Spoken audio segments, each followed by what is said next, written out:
नमस्कार, आप देख रहे हैं एशियन न्यूज। मैं हूं आपके साथ संजना कुशवाहा। चलिए बढ़ते हैं खबरों की ओर। मध्य प्रदेश सरकार का बजट पेश होने के बाद सीएम डॉक्टर मोहन यादव ने मीडिया से चर्चा में कहा है कि यह प्रदेश का पहला रोलिंग बजट है जिसमें 2 साल का खाका खींचा गया है। साल 2026-27 के लिए 4,38,317 करोड़ का प्रावधान किया गया है। ये साल कृषि को समर्पित किया गया है। किसान कल्याण के लिए 1,15,000 से ज्यादा राशि का प्रावधान किया गया है। तो वहीं 30% ग्रोथ से राज्य आगे बढ़ रहा है। पूंजीगत व्यय में प्रबंधन किया गया है।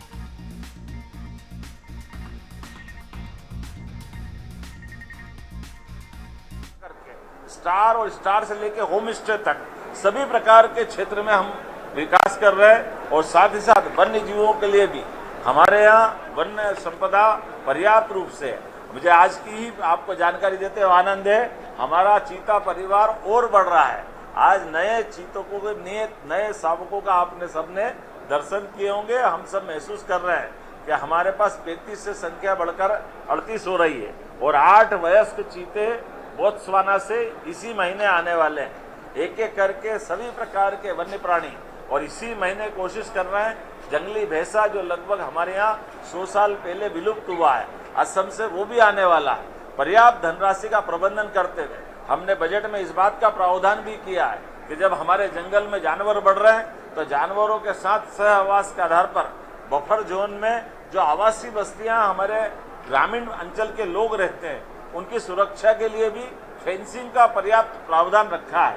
एक तरफ हम जनजागृति के काम कर रहे हैं, उनके लिए आकाशवाणी की सुविधा दे करके अगर हाथियों का दल भी आ रहा है तो जंगल में हाथियों के दल के मूवमेंट के आधार पर वनवासियों के साथ हमारे ग्रामीण वासियों को भी सूचना दे करके जंगल के जानवर भी सुरक्षित रहे और मानव भी सुरक्षित रहे। ऐसे कई प्रकार के हम काम कर रहे हैं। उम्मीद कर रहे हैं कि विकास के इस क्रम में लगातार हम आप सब मिलकर के यशस्वी प्रधानमंत्री के नेतृत्व में आगे बढ़ते रहेंगे। एक बार फिर वित्त मंत्री हमारे वित्त विभाग के सभी अधिकारियों ने काफी मेहनत करके अच्छा बजट बनाया है। मैं आपके माध्यम से उनको सबको भी बधाई देता हूं। चलिए बढ़ते अगली खबर की ओर। राजधानी भोपाल के कुशाभाऊ कन्वेंशन सेंटर में करयोगी बने आयोजन किया गया जिसमें मुख्यमंत्री डॉक्टर मोहन यादव मुख्य अतिथि के रूप में शामिल हुए। आपको बता दें, इस कार्यशाला का उद्देश्य शिक्षा और आधुनिक प्रशासन में कर्मयोग को सार्थक बनाना था। मुख्यमंत्री डॉक्टर मोहन यादव ने कहा कि हम एक अद्भुत समय में हैं जहां प्रधानमंत्री नरेंद्र मोदी के नेतृत्व में देश विभिन्न क्षेत्रों में बदलाव ला रहा है। उन्होंने कहा कि कर्मयोगी बने का भाव हमें भगवान कृष्ण की शिक्षाओं से जोड़ता है और हमारी गौरवशाली विरासत को पुनर्जीवित करता है। उन्होंने शिक्षा नीति के महत्व पर भी जोर दिया और बताया कि मध्य प्रदेश की नई शिक्षा नीति को सबसे पहले अपनाया जिसमें कुलपति को कुलगुरु कहने जैसे बदलाव शामिल हैं।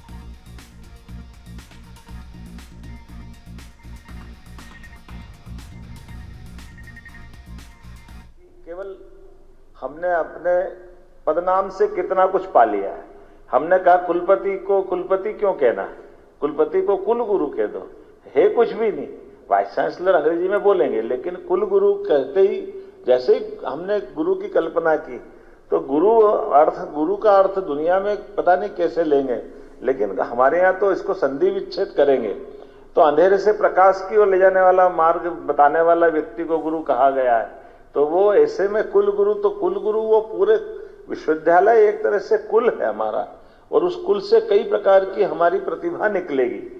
वो निकलने वाली प्रतिभाओं की दृष्टि उनके स्वयं के लिए भी, समाज के लिए भी, देश के लिए भी और पूरे विश्व के लिए भी सार्थक कैसे हो, उस दिशा में अगर विचार करने की मौका देते हैं तो सच में आज के अवसर पर जब पुराने जमाने से अभी की बात करेंगे तो मिकाले से जोड़ करके खड़े करते हैं कि हमारी शिक्षा नीति की जरूरत क्या है, इस शिक्षा नीति में क्या पाता है। तो शिक्षा नीति वास्तव में रोजगार वाली है क्या, और रोजगार है तो केवल वो बेरोजगार की डिग्री लेकर जाने वाली, इसके बजाय जो प्रेरणा की कमी है और फिर अंदर की तरफ आए तो विद्यार्थियों को अपने उसकी क्षमता योग्यता के बलबूते पर हम अपने तरह से जब हजारों विद्यार्थी बड़े पैमाने पर संख्या बढ़ाने के लिए केवल स्कूल कॉलेज में भर्ती कर रहे हैं क्या, या उनको लिए उनके जीवन में उसकी सार्थकता भी आएगी।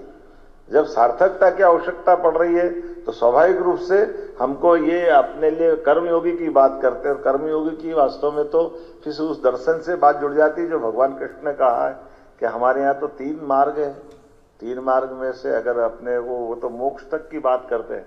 अभी मोक्ष तो बहुत दूर की बात हो गई, अपना जीवन सफल करने की बात पे अपन अगर लाकर खड़ा करें तो फिर हमको मात्रा नहीं चाहिए, संख्या नहीं चाहिए कि बड़े पैमाने पर स्कूल कॉलेज में गुणवत्ता की तरफ जाना पड़ेगा, और गुणवत्ता की तरफ जाकर के हमको उनके लिए वो सब भी देखना पड़ेगा कि उनके ऊपर जो भार पड़ रहा है पढ़ने का, उस पढ़ने के भार के बलबूते पर वो उसको कम ज्यादा करने का विचार करना पड़ेगा। कि कई बार मैं भी सोचता हूं, मैं अपना अनुभव बताता हूं, मैंने अपना कृषि आधारित गांव की व्यवस्था, मंत्री जी भी उसी लाइन के हैं, खेती किसानी वाले लोग हैं, आकर के बीएससी करने आए, और बीएससी करने के बाद मैं आज तक नहीं समझ पाया, वो बॉटनी भले ही पढ़ लिया लेकिन मेरे खेत पे वो क्या काम है मुझे आज तक नहीं मालूम, काहे के लिए पढ़ा मैं आज तक नहीं समझ में आया। मध्य प्रदेश के मुख्यमंत्री डॉक्टर मोहन यादव की अध्यक्षता में विधानसभा की समिति कक्ष में कैबिनेट की बैठक वंदे मातरम गायन से शुरू हुई। जहां कैबिनेट की बैठक में जहां बजट को मंजूरी दी गई तो वहीं साल 2026-27 के लिए नई आबकारी नीति को भी मंजूरी दी गई है।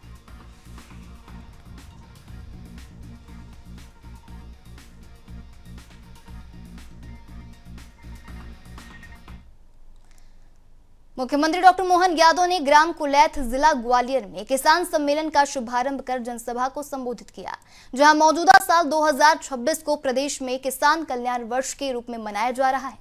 आपको बता दें, किसान कल्याण वर्ष का पहला किसान सम्मेलन ग्राम कुलैथ में आयोजित किया गया, जहां सीएम ने सरकार की विभिन्न योजनाओं के तहत किसानों को हित लाभ वितरित किया। साथ ही उन्नत कृषि तकनीक पर प्रदर्शनी का अवलोकन भी किया।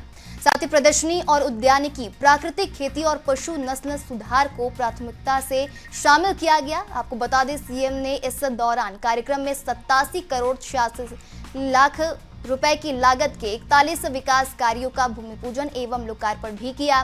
तो वहीं कार्यक्रम में सभी स्थानीय जनप्रतिनिधि उपस्थित रहे।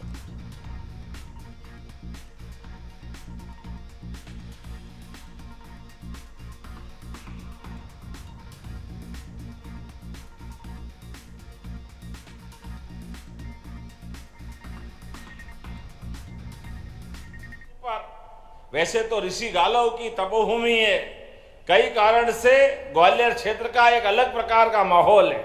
हमारे बीच जब मैं आपसे बात कर रहा हूं, आज ही हमने अभी थोड़ी देर पहले मध्य प्रदेश के विधानसभा के अंदर अपना बजट पारित किया, और बजट के आधार पर हमने कई प्रकार की सौगातें कई क्षेत्रों में दी। मुझे खुशी है, हमारे किसानों के लिए भी 1 लाख करोड़ से ज्यादा की योजनाएं उस बजट के अंदर रखी। जब 1 लाख की बोली 1 लाख करोड़ की है, जोरदार ताली बजा करके इस बात का एहसास करें। 1 लाख करोड़ की योजनाएं किसान कल्याण वर्ष में किसानों की जिंदगी बेहतर करने के लिए। और आज का समय तो यशस्वी प्रधानमंत्री श्रीमान नरेंद्र मोदी जी का जोरदार अभिनंदन श्रीमान नरेंद्र मोदी जी का भी करें। मध्य प्रदेश में प्रोजेक्ट चीता के तहत दक्षिण अफ्रीका से लाई गई मादा चीता गामिनी ने 3 शावकों को जन्म दिया है। आपको बता दें, श्योपुर स्थित कूनो नेशनल पार्क में आए चीतों के 3 वर्ष पूर्ण होने के साथ यह 9वां सफल प्रसव दर्ज हुआ। इसी के साथ भारत में अब चीतों की कुल संख्या बढ़कर 38 हो गई है। वन्यजीव संरक्षण, जैव विविधता और पर्यावरण संतुलन की दिशा में यह ऐतिहासिक उपलब्धि मानी जा रही है। आपको बता दें, मुख्यमंत्री डॉक्टर मोहन यादव ने सोशल मीडिया प्लेटफॉर्म एक्स पर ट्वीट कर यह जानकारी दी है।